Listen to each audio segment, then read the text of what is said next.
দেখেন আমাদের কি যে অবস্থা। আমার এই ছেলের দেখেন এইচএসসির ম্যাট্রিকের বই খাতাও যত্ন করে রাখলাম, টেবিলের নিচে সব কিছু রাখলাম ঠিক করে। তো বন্যার কারণে এখন সব,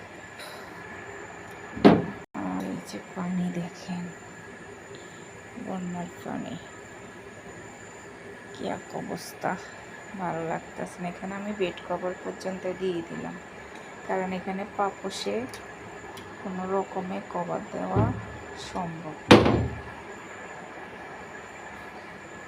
আর বই খাতে দেখেন এখান থেকে অনেক পুরানো জিনিসপত্র বাইর হয়েছে, অনেক পুরানো, কিন্তু সব কিছু মাশাআল্লাহ এত সুন্দর।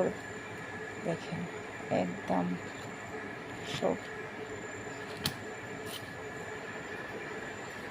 আমার ছেলেগুলা কেন জানি মাশাআল্লাহ বই খাতা বিক্রি করতে চায় না, ওরা এগুলাকে ধরে রাখবে।